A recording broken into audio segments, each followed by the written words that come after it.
देखिए CGL 2022 tier 1 examination के solution हम कर रहे हैं और ये आपका नेक्स्ट पेपर है 3 दिसंबर की सेकंड शिफ्ट का। बाकी सॉल्यूशन आप प्लेलिस्ट सेक्शन में जाओगे, वहाँ पे आपको सभी सॉल्यूशन मिल जाएंगे। क्वेश्चन नंबर 1 देखिए, आपको दिया है कि एक इक्विलेटरल ट्राइंगल है ABC, जिसमें डी है वो मिड पॉइंट है BC का। तो सबसे पहले ABC यहाँ पे बनाया और इसमें डी के बारे में बोला है कि ये इसका मिड पॉइंट है, तो सीधा सीधा पता चल जाएगा यहाँ पे ये AD है आपका मीडियन हो जाएगा। और लेंथ ऑफ BC कंप्लीट का है 8 है, तो कंप्लीट साइड 8 हो जाएंगी। ये तो बराबर चीज़ें हैं क्योंकि इक्विलेटरल ट्राइंगल है। तो हाइट आपको फाइंड आउट करना है। अब एक चीज़ गौर करो यहाँ पे, जो इसका ये मीडियन है यही आपका इसका हाइट होगा, या फिर आपसे अलग से भी पूछे तो भी एक ही चीज़ें हैं, कुछ अलग नहीं है इसमें। तो हाइट आपसे पूछा है या फिर मीडियन की लेंथ पूछे तो बराबर रहेगा। वो क्या हो जाएगा आपके पास, √3/2 इंटू ए क्या है यहाँ पे साइड हो जाएगा। साइड की वैल्यू यहाँ पे 8 दिया हुआ है, तो √3/2 इंटू 8, तो ये वैल्यू हो जाएगी आपके पास 4√3। Option number 4। ये खास बात रहती है कि इक्विलेटरल ट्राइंगल में सभी चीज़ें आपके पास बराबर हो जाती हैं। इसके बाद देखो, एक चोर है जो एक बाइक चुराता है 12:30 बजे, वो भी दिन में चुरा रहा है और इतने 48 किलोमीटर/आवर की स्पीड से इसको चलाता है। उसके बाद में क्या होगी, जब चोरी का पता चला कितने टाइम बाद, आधे घंटे के बाद में पता चला, हाफ एन आवर, तो बाइक सवार है वो उसका पीछा करता है दूसरी बाइक से, 58 की स्पीड से करता है, ये 48 से जा रहा था। तो कितने टाइम बाद चोर है जो पकड़ा जाएगा। तो सबसे पहले देखो कि आधा घंटे तक तो क्या हुआ कि पता ही नहीं चला था, तो आधे घंटे तक तो चोर चलाता रहा बाइक को। तो कितना चला दिया होगा उसने, देखो 48 की स्पीड से चलाया, आधे घंटे तक चलाना है, तो आपके पास 24 किलोमीटर चला दिया होगा उसने बिल्कुल। तो ये तो उसने डिस्टेंस कवर कर ली है। इसके बाद में क्या हुआ कि यहाँ पे चोर भाग रहा है, इसके पीछे आपके पास ये सवार भाग रहा है जिसकी बाइक थी, तो एक ही डायरेक्शन में भाग रहे, दोनों डिफरेंस निकाल लेंगे दोनों स्पीडों का, क्या आ जाएगा 10 का डिफरेंस आ जाएगा। तो टाइम क्या आ जाएगा यहाँ पे 2.4। 2.4 आया क्या है बेसिकली, 2.4 का मतलब आ जाएगा ये घंटे में आया है, मतलब 2 घंटे तो पूरे पूरे, और 0.4 घंटे, 0.4 घंटे का मतलब क्या हो जाएगा 4/10। इसको अगर मिनट में बदलोगे तो 60 से मल्टीप्लाई कर दो, तो 10 से इसको काटा 6 बार, तो 6 चौके 24, तो 2 घंटे और तो कंप्लीट लग गए और 24 मिनट एक्स्ट्रा लग गया है। अब देखो काम क्या हुआ है कि ये क्या है कि कितने बजे पकड़ा गया। अब देखो 1 बजे तो उसको पता चला था बाइक सवार को, तो 1 बजे के बाद में 2 घंटे और 24 मिनट में उसको पकड़ लिया, तो टोटल कितने हो गए 3 घंटे 24 मिनट, मतलब इतने बजे उसने उसको पकड़ लिया। बात समझ में आ गई। ये देखो ABC और FD आपके पास यहाँ पे समरूप यानी सिमिलर दे रखे हैं और ये इनका साइड दे रखी है। तो सबसे पहले देखो यहाँ पे आपको निकालना कौन सी हो जाए BC, तो BC के रेस्पेक्ट में कौन सी हो जाएगी यहाँ पे, ये BC है इधर, ठीक है, ये तो आपको फाइंड आउट करना है। और इधर देखो दूसरी BC के रेस्पेक्ट में कौन सी साइड है यहाँ पे DE, ये DE की वैल्यू कितनी दे रखी है आपके पास 12, ये तो आपको फाइंड आउट करना ही है।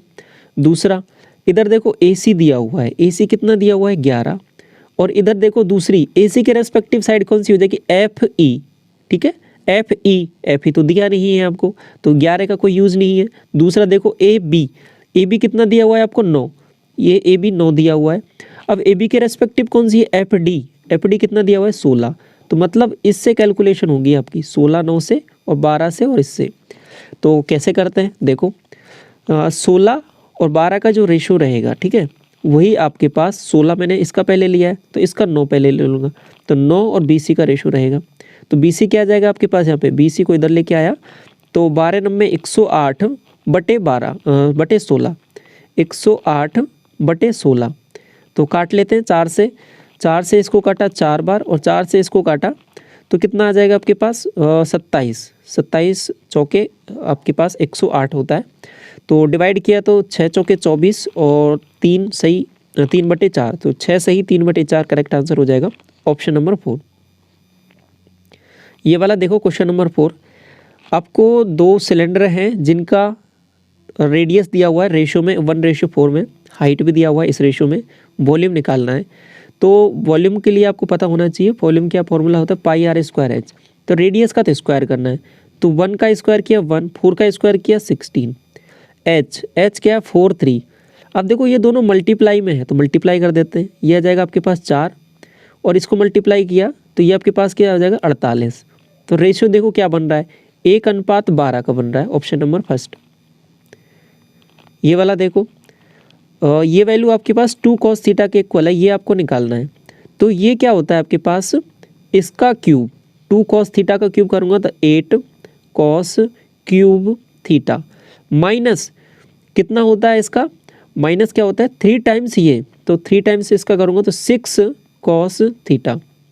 अब आपको कुछ ध्यान आएगा यहाँ पे, रिवीजन वाली वीडियो में मैंने एक फॉर्मूला शेयर किया था आपके साथ, 2 यहाँ से क्या करते हैं कॉमन कर लेते हैं, तो क्या आ जाएगा 4 cos cube theta minus 3 cos theta. ये फॉर्मूला तो आपके पास cos 3 थीटा का रहता है, तो क्या हो जाएगा आंसर 2 cos 3 थीटा। बात समझ में आई? तो ऑप्शन नंबर 3 करेक्ट हो जाएगा यहाँ पे। ये देखो क्वेश्चन नंबर 6, ए और बी की सर्टेन वर्क को 6 घंटे में कर सकते हैं। ए और बी के बारे में बोला है, ए प्लस बी मैंने ले लिया 6 आवर्स, ए बी सी तीनों मिलकर ए प्लस बी प्लस सी 4 घंटे में कर दे रहे हैं। तो टोटल वर्क डन मैंने मान लिया 12, एफिशिएंसी पहले वाले की आ जाएगी 2, इनकी एफिशिएंसी आ जाएगी 3। अब देखो इसमें सी एक्स्ट्रा आ गया है, तो सी एक्स्ट्रा आ गया तो एफिशिएंसी बढ़ गई है, कितनी बढ़ गई है 1, तो सी की एफिशिएंसी यहाँ से निकाल सकते हैं 1। सवाल में क्या पूछा है कि सी अकेला कितने में कर सकता है, तो 12 काम है, एक की एफिशिएंसी से करना है तो 12 घंटे लगाएगा। ये देखो क्वेश्चन नंबर 7, पाई चार्ट आपको दिया हुआ है।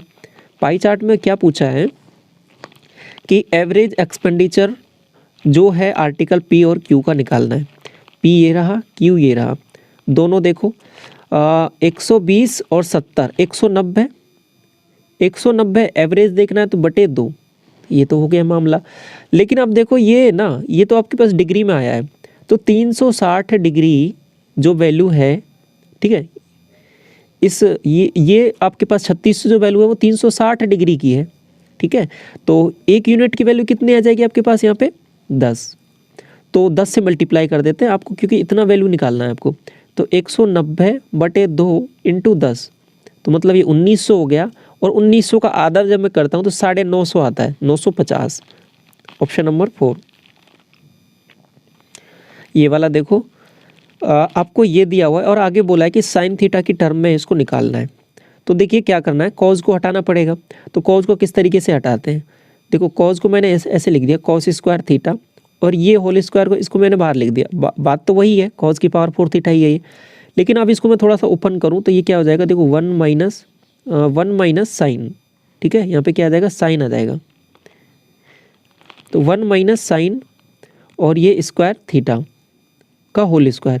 अब इसको भी ओपन करोगे फर्दर तो ये क्या बनता है 1 प्लस साइन की power 4 theta minus 2 sine square theta, और आपके पास ये बन जाएगा यहाँ पर इतना।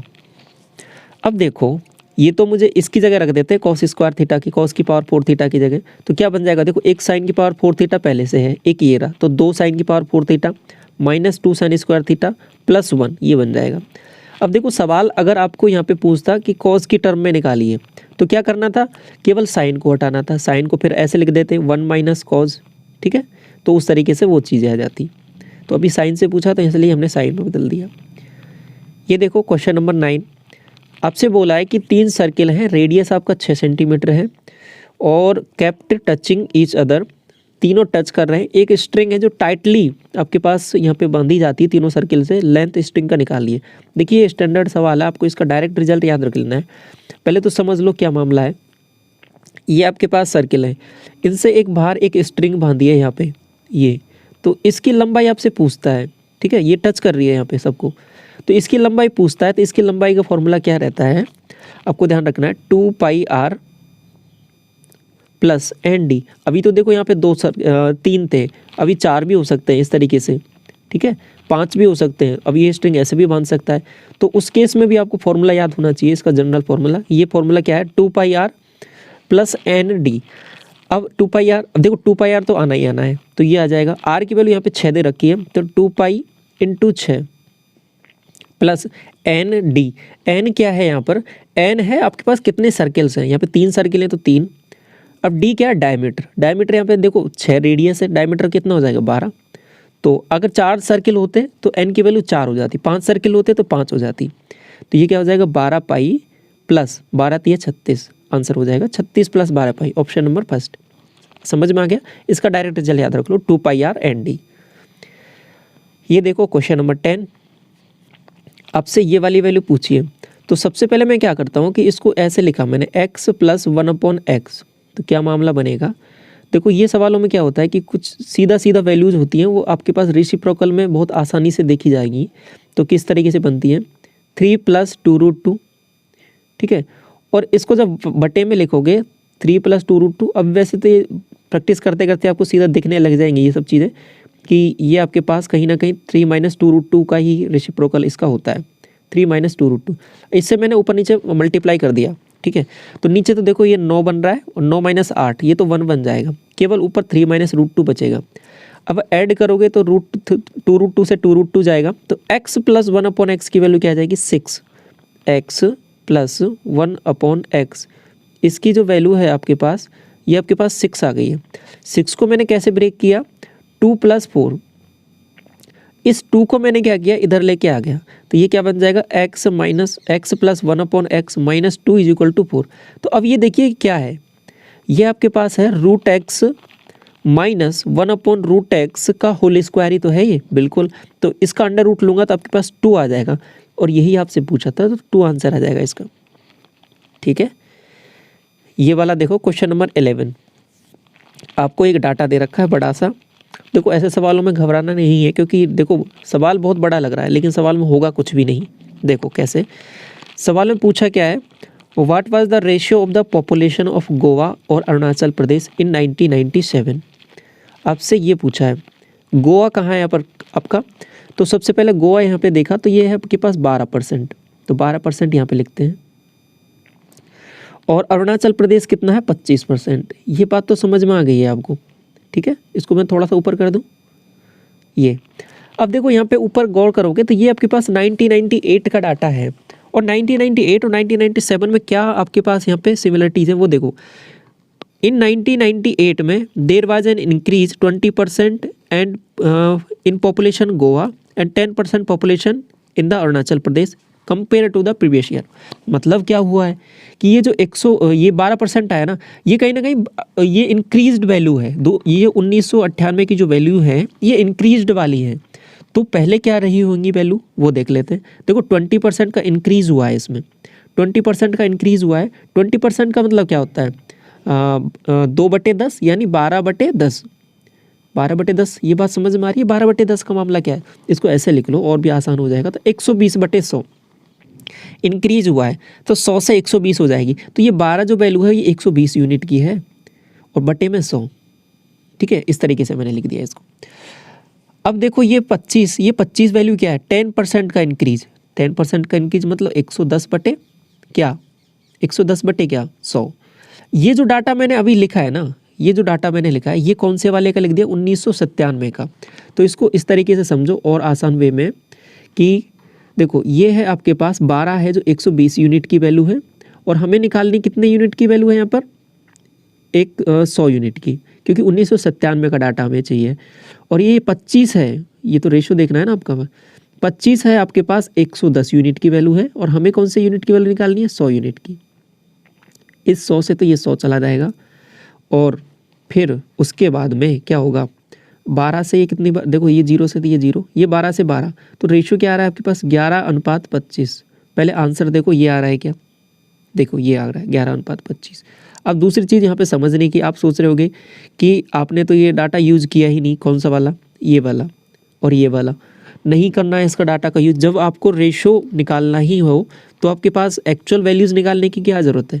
हम अगर रेशो ही निकालना है तो हम वैल्यूज परसेंटेज हैं या उनसे भी डायरेक्ट निकाल लेंगे, ठीक है। तो एक्चुअल वैल्यूज़ निकालने की कोई ज़रूरत नहीं है कि आप पहले पॉपुलेशन की वो निकालो परसेंटेज की, यहाँ पे कितना है यहाँ पे कितना है, उससे सीधा कैलकुलेशन बढ़ेगी और फाइनल आंसर तो वही आना है आपका कट पिट के, ठीक है। तो इस तरीके से ऐसे इसको सवाल को थोड़ा सा सोचना है यहाँ पर, तो आसान हो जाएंगी चीज़ें। क्वेश्चन नंबर 12 देखो, सुमन है जो 9600 रुपये इंटरेस्ट है ऑन लोन और 5 साल में, और इस सिंपल इंटरेस्ट 16% रेट हो। क्या मामला है कि देखो कोई सम था जिसपे 5 साल में 16% की रेट पर 9600 रुपये उसको इंटरेस्ट मिला, तो ये 9600 रुपये तो उसको ब्याज मिल गया है। देखो 16% की रेट 5 साल के लिए मतलब 80%, 16 × 5 = 80, इसमें सिंपल इंटरेस्ट में क्या होता है, सब चीज़ें सेम सेम चलती है हर साल। तो 80% की वैल्यू आप ये देखो, ये 9600 है ना, ये आपके पास 80% की वैल्यू है। ठीक है, आपको निकालना क्या है कि कितना अमाउंट उसने लोन के लिए लिया था। तो 100%, तो जो वैल्यू होती है सम होता है वो 100% रहता है, ये निकालना है। 0 से 0, तो ये 12 अंठे 96। ठीक है, तो 12,000 आंसर आ जाएगा, ऑप्शन नंबर 3। ये देखो 13 पाई माइनस ये दिया हुआ है, इसको जब गौर से देखोगे तो मैंने क्या किया कि 10 माइनस थीटा, ऐसे देखो इसको 10 माइनस थीटा, ये क्या होता है -10 थीटा, तो -10 माइनस मैंने कॉमन ले लिया अंदर से, तो क्या हो जाएगा 14 पाई माइनस थीटा। अब देखो आगे ये कहाँ पर चला गया, कौन से क्वाड्रेंट में चला गया, इसको देखो ये आपके पास चला गया 4th क्वाड्रेंट में। ठीक है, 4th क्वाड्रेंट देखो यहाँ पर ये लाइन पे होता है 2n पाई। ठीक है, और यहाँ से भी माइनस थीटा गया, तो मतलब इस वाले में चला गया हूँ मैं, तो इस वाले में चला गया, तो दोबारा आपके पास ये 10 थीटा क्या हो जाएगा, नेगेटिव में हो जाएगा। तो अब देखिए ये नेगेटिव पॉजिटिव, तो 10 थीटा की वैल्यू क्या आ जाएगी, पॉजिटिव में। तो ऑप्शन नंबर फर्स्ट करेक्ट होगा। ये देखो आपसे बोला है कि इसको जब डिवाइड किया जाता है 48 से तो क्या रिमाइंडर बचेगा। देखो इसको जब मैंने क्या किया कि 2 पावर अंदर ले लिया, ठीक है, 7 का स्क्वायर, और इसको लिख दिया 21, लिख सकते हैं, बिल्कुल लिख सकते हैं। और ये आपके पास 48 से डिवाइड करना है। ऊपर देखो अब ये क्या बन गया, 49 की पावर 21 डिवाइड बाई 48। अब ये देखो ये इससे एक ज़्यादा है, एक बार तो जाएगा कंप्लीट भाग, तो एक रिमाइंडर बच रहा है, तो 1 पॉजिटिव रिमाइंडर बच रहा है, और पॉजिटिव रिमाइंडर की पावर चाहे कुछ भी हो तो पॉजिटिव ही रहेगा रिमाइंडर, तो 1 आंसर आ जाएगा, ऑप्शन नंबर 3। ये देखो 15 center angle sector corresponding to the supply of industries. Industries कहाँ पर है आपका, ये रहा, कितना है 25%। 25% का जैसे ही पता लगेगा तुरंत दिमाग में आना चाहिए क्या होता है, 1/4%, 1/4 फ्रैक्शन में देखूंगा तो 360 डिग्री होता है कंप्लीट, उसका 1/4 निकालूंगा तो 90 आएगा ना सीधा, तो क्या आंसर हो जाएगा यहाँ पे 90 डिग्री। ये देखो 16 नंबर P है जो 15% ज़्यादा है 150 से, और K है जो 15% ज़्यादा लेस है P से, तो K किसके इक्वल होगा। देखो क्या मामला चल रहा है इसमें, तो ये K है ना 150 पे क्या हुआ है, P पे यदि मैं चलूँगा तो P पे चलूँगा तो क्या मामला हो रहा है, 150 से कितना ज़्यादा 115, तो 115/100। ठीक है, आगे क्या बोला है कि ये इससे 15% लेस है, तो मतलब 85/100, और ये जो वैल्यू आपके पास K के इक्वल है, तो ये आपको निकालना है, ये कैलकुलेशन करनी है बस, अभी कुछ नहीं है सवाल में। ये 0 से ये 0 चला जाएगा। अभी इसको मल्टीप्लाई कर लेते हैं, तो मल्टीप्लाई करते हैं तो देखो कैसे बनेगा। अब ये देखो ये 100 + 15 है, ये 100 - 15 है, तो देखो कैसे इसको देखते हैं थोड़ा सा। तो 100 का तो स्क्वायर किया, a² - b² कर देते हैं, तो ये तो इतना बन गया। इसमें से 15 का स्क्वायर करेंगे तो 225, 225 माइनस करूँगा तो कितना आ जाएगा 9775। ठीक है 75, तो ये आपके पास आ गया। अब इसको मल्टीप्लाई कितने से करना है, 15 से, और डिवाइड कितने से करना है, 1000 से। अब इसको 15 से जब मल्टीप्लाई करते हैं तो 15 × 5 = 75, 7 × 15 = 105, और 7 × 112 11 हो जाएगा कैरी, 15 × 105 105, और 11 116, 11 हो जाएगा दोबारा, 15 × 135, और 11 146। मैंने बोला था 3 डिजिट के बाद में पॉइंट लगा देना, तो 146.625, ऑप्शन नंबर 4 करेक्ट हो जाएगा। HCF आपको फाइंड आउट करना है, तो सबसे पहले इसको देखो 198 तुरंत दिखते ही आपको ध्यान आ जाएगा, ये 18 × 11 है। इसको देखो 36 को, ये आपके पास 36 है जो 18 × 2 ये है। कॉमन क्या टर्म है, 18 इधर भी है 18 इधर भी है, तो 18 HCF हो जाएगा। 18 देखो कॉस्ट प्राइस है डायमंड का जो स्क्वायर ऑफ वेट के इक्वल है। देखो ये ऐसा सवाल हमने प्रीवियस क्लास में भी किया था, और डायमंड का जो आपके पास वैल्यू दिया हुआ है इतना दिया हुआ है, 3 पीस में आपके पास ये ब्रेक हो जाता है, टूट जाता है, तो कट किया जाता है, तो इतना इसका रेशो है। तो देखो इसको टोटल देखो, टोटल कितना मामला है ये 3 2 5 1 6, तो पहले इसका टोटल 6 था। ठीक है 6 ग्राम मान लो, वेट मान लो, कुछ भी मान लो, इसका कोई फ़र्क नहीं पड़ता, 6 यूनिट मान लो। तो इसका जो प्राइस है ना, प्राइस जो P, ये आपके पास क्या डायरेक्ट प्रोपोर्शनल हो जाएगा, इसका स्क्वायर, 6 का स्क्वायर करेंगे 36, ये इतने के इक्वल था। अभी बाद में क्या हो गया है, अभी इसको प्रोपोर्शनल को हटाने के लिए ऐसा कर सकते हो 36K। तो पहले जो प्राइस था इसका वो 36K था, अभी क्या हो गया है, तो अभी ये 3 प्राइस बन जाएंगे P1 P2 P3, क्योंकि 3 डायमंड में ये टूट गया है यहाँ पर। तो इसका स्क्वायर करूँगा पहले वाले का, तो 3 का स्क्वायर 9, तो 9K, ठीक है। अगले वाले का करूँगा तो 4K, और अगले वाले का करूँगा तो 1 का स्क्वायर 1, तो K। इनका टोटल किया तो देखो 9 और 4 13 और 1 14, 14, तो 14K। पहले था 36, अभी हो गया 14, ठीक है। तो कितना हो गया ये, तो देखो 6084, ये आपके पास 13K की वैल्यू थी, 36K की पहले। अभी क्या है कि ब्रेक हो गया तो 14K हो गया। तो आपसे बोला कि फाइंड द लॉस, लॉस कितने का हो गया, 36 का था पहले, अभी 14 रह गया है, तो कितना 22 का लॉस हो गया, 22K का। तो K से तो K कट जाना, मैंने पहले भी बताया था, कांस्टेंट टर्म कट जाती है। अभी क्या करते हैं, देखो इसको काटा मैंने 11 बार, इसको काटा 18 बार, 18 2 36, 18 × 54 6, और 18 × 54 और 8, तो 8 है, तो 18 × 144, बिल्कुल सही बात। तो 11 से मल्टीप्लाई करते हैं, तो 11 से मल्टीप्लाई कर देख रखा है हमने, 2 को ऐड करते हैं, 8 8 3 11, 1 3 3 6 1 7, और 3 3 7 1 8, इतने का लॉस हो जाएगा उसको। ये वाला क्वेश्चन देखो, मार्क प्राइस दिया हुआ है एक आर्टिकल का इतना, फेस्टिव सीजन के कारण सर्टेन डिस्काउंट दिया जाता है इस पर, और राजू इसको खरीद लेता है रिड्यूस्ड प्राइस पे, क्योंकि डिस्काउंट मिल रहा है, और इतने में ही बेच देता है। अब ये जो वैल्यू है ना, इसको गौर करने की बात है कि यही MP के बराबर ही है, तो प्रॉफिट इतना कमाता है, तो डिस्काउंट कितना ऑफ़र किया गया था। अब ये देखो, ऐसे सवाल को करने का एक तरीका रहता है, उसको समझ लो, बहुत इंपॉर्टेंट है। चीज़ें कैसे चली हैं, ये आपके पास CP है। अब यहाँ पे जो चीज़ बेची गई है, ये आपके पास किसी ये सेलिंग प्राइस है, और यहाँ पे कुछ था, इस पे MP थी और मार्क प्राइस था, इस पे कुछ डिस्काउंट इसको मिला है, ठीक है। यहाँ पे कुछ प्रॉफिट कमाया है, यहाँ पे कुछ डिस्काउंट दिया गया है। अब खास बात ये है कि ये जो SP है ना, ये आपके पास MP के ही इक्वल है, जैसा कि यहाँ सवाल में आपको देखने को मिल रहा है। तो ये MP के इक्वल है, तो सवाल थोड़ा सा अलग हो जाता है, स्पेसिफिक हो जाता है, करने का एक तरीका भी बन जाएगा। बिल्कुल, कैसे बन जाएगा, जैसे कि ऐसे मानो ये 100 है CP, अब इस पे 11.5 का आपके पास प्रॉफिट कमाया है, तो कितने में बेचा होगा, 111.5 पे। स्टार्टिंग में बोला था कि यही वैल्यू आपके पास इसका MP था, तो मतलब 111.5, यही जो वैल्यू है, यही तो आपके पास यहाँ पे MP था। अब सवाल ये है कि इस पे यहाँ पे डिस्काउंट दिया गया है और यहाँ पे इसको प्रॉफिट कमाया गया है, तो ये जो प्रॉफिट है 11.5 का, और यहाँ पे डिस्काउंट भी 11.5 का ही मिला है, ठीक है। तो ये 11.5, इसका कितना परसेंटेज है, कितना डिस्काउंट दिया गया है, ये आपको फाइंड आउट करना है। बात समझ में आ गई अब किस तरीके से चीज़ चल रही है। तो चीज़ें वही है, 11.5 यहाँ पर भी है, 11.5 यहाँ पर भी है, लेकिन वैल्यू कैलकुलेट यहाँ पे 100 के रेस्पेक्ट में हुई है, तो इतना आ गया है 11.5%। अब वैल्यू इसके रेस्पेक्ट में होंगी कैलकुलेट, तो वैल्यू कम आएगी, 11.5 से थोड़ी सी कम आएगी आंसर।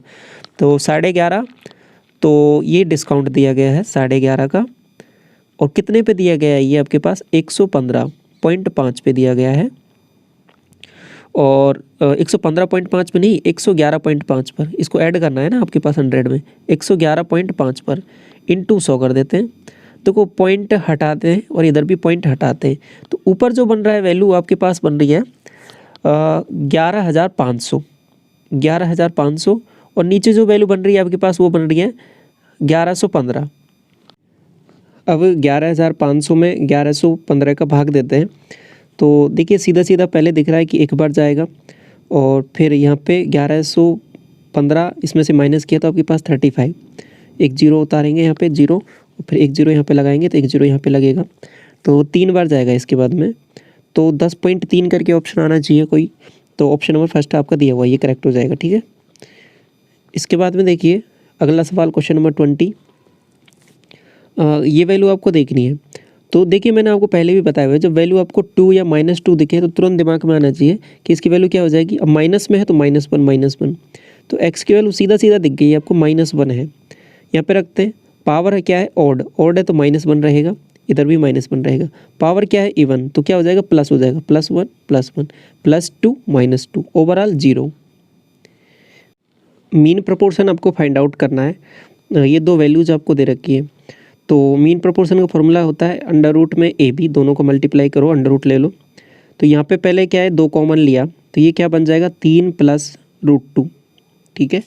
ये 2√2 होता है ना, 2 कॉमन हमने ले लिया है।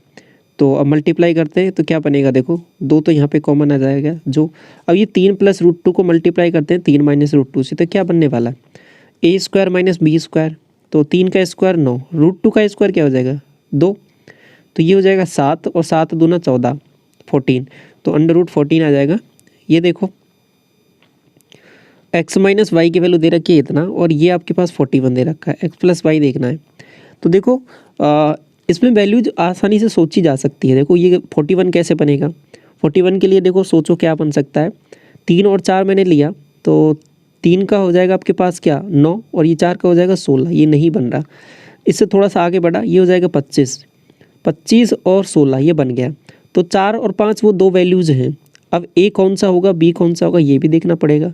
यहाँ पे बोला x - y, तो ए को इसको x लेना है, इसको y लेना है, लेकिन इससे भी फर्क नहीं पड़ रहा है क्योंकि आपको x + y ही देखना है सीधा, तो दोनों को ऐड कर दो तो सीधा यहाँ पे 9 आ जाएगा, ठीक है।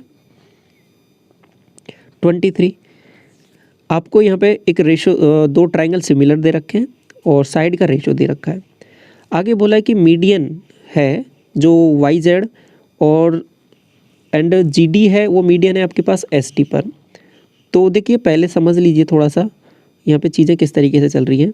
ये X, ये Y, ये Z, और इधर ये G, ये S, ये T।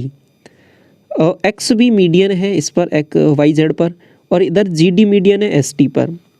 अच्छी बात है। ये आपके पास XV और ये GD। लास्ट में क्या पूछा है कि आपके पास YV का स्क्वायर, SD का स्क्वायर, YV का स्क्वायर मतलब इसका, SD का स्क्वायर मतलब इसका। देखो हमेशा ध्यान रखना कि जब 2 ट्राइंगल सिमिलर होते हैं ना, तो रेस्पेक्टिव साइड का रेशो सेम रहता है। चाहे आपके पास मीडियन का रेशो पूछे, मीडियन से मीडियन का, इस साइड से इस साइड का पूछे, या इस साइड से इस साइड का पूछे, किसी का भी पूछे, रेशो सेम रहेगा। तो YV और SD का जो रेशो है ना, YV और SD का रेशो क्या रहेगा, वही रेशो रहेगा 2:3 में। लेकिन यहाँ पे स्क्वायर पूछा है, तो 2/3 का स्क्वायर कर दूंगा तो क्या आ जाएगा 4/9। तो ऑप्शन क्या हो जाएगा फर्स्ट करेक्ट। ये देखो विकास है वो कवर करता है सर्टेन डिस्टेंस को बाइक से। यदि 40% कवर करता है इतने की स्पीड से, 50% कवर करता है इतने की स्पीड, रिमेनिंग 10% इतने की स्पीड से एवरेज स्पीड निकालना है। देखिए कैसे करेंगे। तो परसेंटेज में वैल्यूज़ दे रखी हैं, तो टोटल मान लिया यहाँ पे टोटल 100% है, इतनी डिस्टेंस कवर किया उसने। अब देखो मैंने क्या बोला था कि इसमें डिस्टेंस में आप यहाँ पे 100D लिख लो, या फिर 1000D लिख लो, या फिर D लिख लो, कितना भी लिख लो, उससे फ़र्क नहीं पड़ता क्योंकि वो ओवरऑल D है जो कट जाना है। तो मैंने यहाँ पे वैल्यूज़ कैलकुलेशन आसान करने के लिए क्या मान लिया, इसको 100 ही मान लिया, डिस्टेंस 100 है। अब देखिए कैसे चीज़ें चलेंगी। तो 40% क्या हो जाएगा 40, तो 100 का, तो 40 की डिस्टेंस 40 की स्पीड से अगला, 50 की डिस्टेंस 25 की स्पीड से अगला, 10 की डिस्टेंस 10 की स्पीड से। तो ये आपके पास यहाँ पे आ जाएगा। ये नीचे क्या लिख दिया मैंने, इसका टाइम, और ये ऊपर डिस्टेंस, तो डिस्टेंस अपॉन टाइम, ये एवरेज स्पीड आ जाएगी। इसको देखो ये 1, इसको देखो ये 2, ये आपके पास 1 2 3 4 बटे में 4, 100/4, 100/4 क्या होता है 25। ये एवरेज स्पीड आ गई आपकी। लास्ट सवाल देखिए 25, what is the ratio production और refrigerator company G 260, production of company I 220, ratio लिखना है तो 0 से 0, ये 13-11 का रेशियो हो जाएगा, ऑप्शन नंबर 3rd। तो इस तरीके से आपके कंप्लीट 25 क्वेश्चंस होते हैं। बाकी प्रीवियस शिफ्ट के सॉल्यूशन आप चैनल पे प्लेलिस्ट बनी हुई है उसमें ज़रूर देखना। इस वीडियो को यहीं तक रखते हैं। Thank you so much.